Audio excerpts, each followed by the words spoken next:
Thank you for the lovely applause. Humans,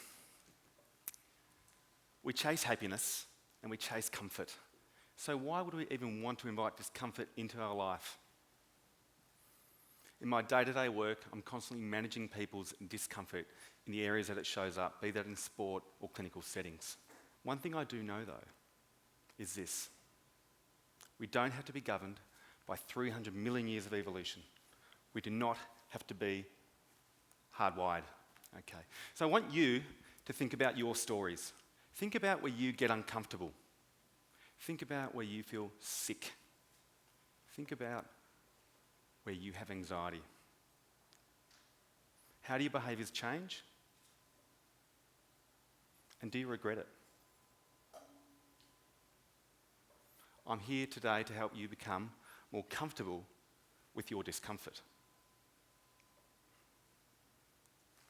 Life is the place to experience stress and anxiety. It's going to show up.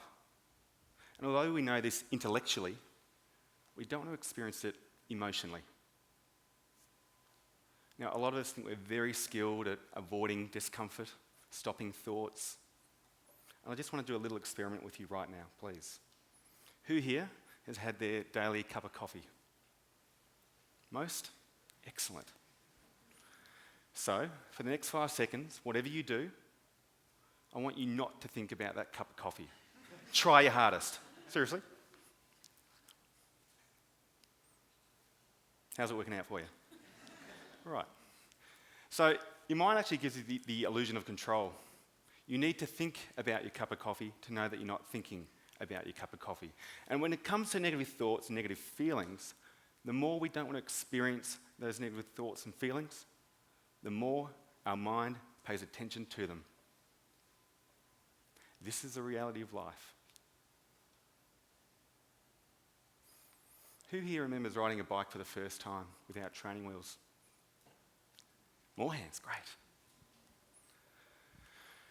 It's an interesting experience. I was there with my older brother, and my relationship with my older brother was at best competitive, and at worst a little sadistic.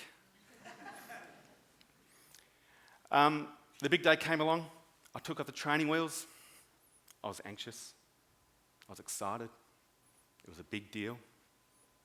And I said to my brother, "Can you please guide me along the driveway?" And he's like, "Absolutely, Dane, yeah." So I sat down on the bike, took a breath, I pushed forward, went about 10 feet, felt like 100 metres, really proud of myself. Turned around for rapturous applause, and there he was. He hadn't moved, he was just standing there laughing at me. And my little brain panicked. My attention left what I was doing, task, and it went internal.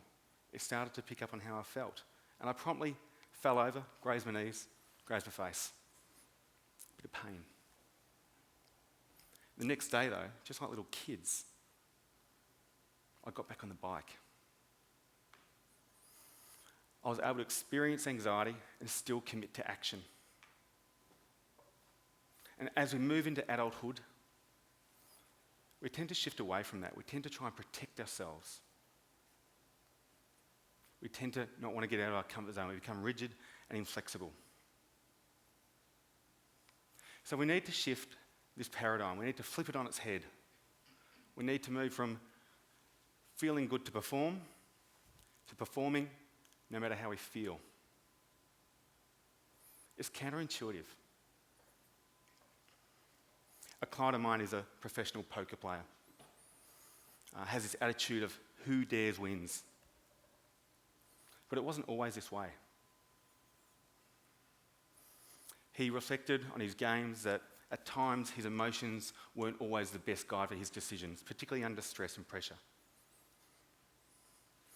And he said he had this moment of clarity one day whereby he noticed that poker was like life. It's a long game. And here he was consumed playing hand by hand. And he was able to get some distance from that. He was able to start to play irrespective of how he felt, making the right decisions. And what this gave him was freedom. This gave him freedom to perform.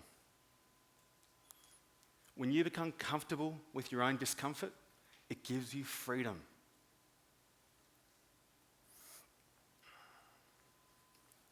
We live in a modern world, right? But we're still governed by 300 million years of evolution. And I've got a little model here that will help you understand by Dr. Dan Siegel. Some of you may be familiar. What I'd like you all to do is raise your hand with me, please. The salute. Right.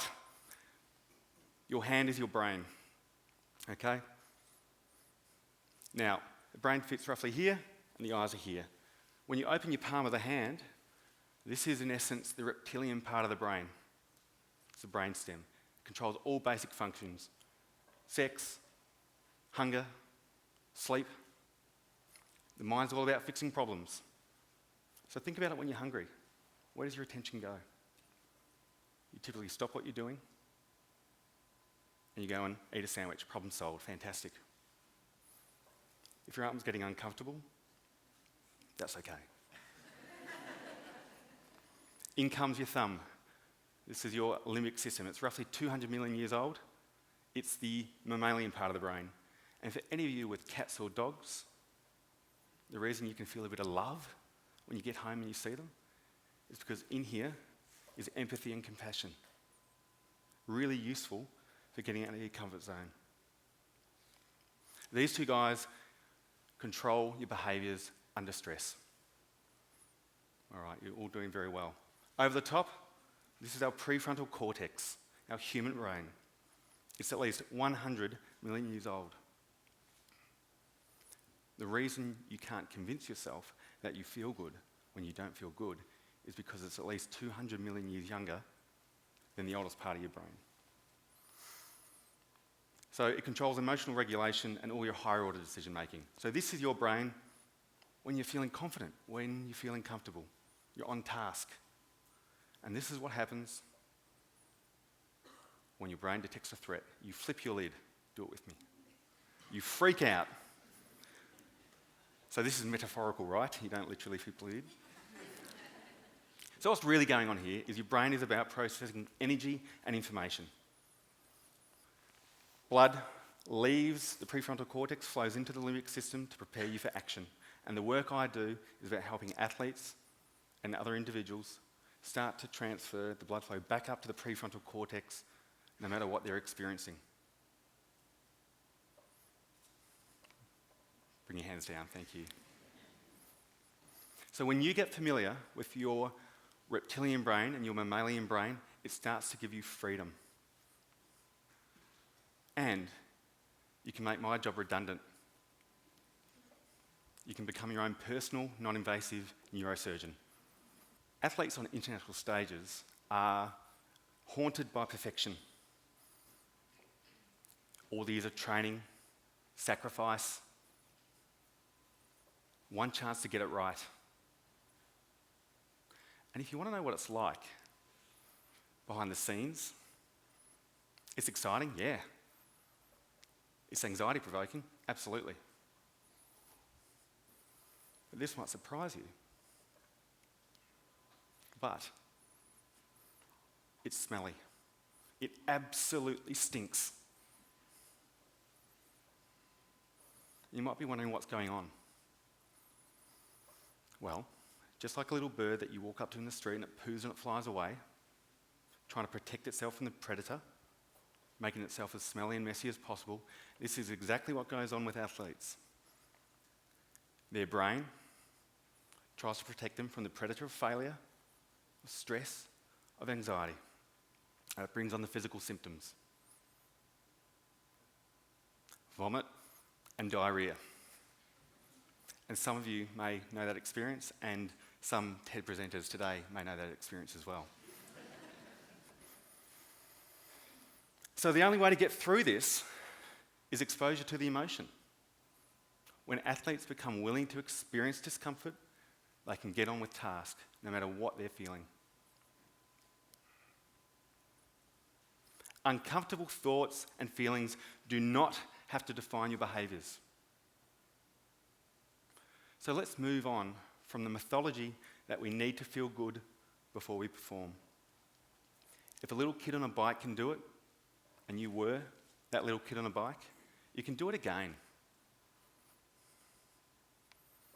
So next time you come up against a challenge and your lid's flipping, so to speak, it's a behavioural experiment. It's an opportunity for growth.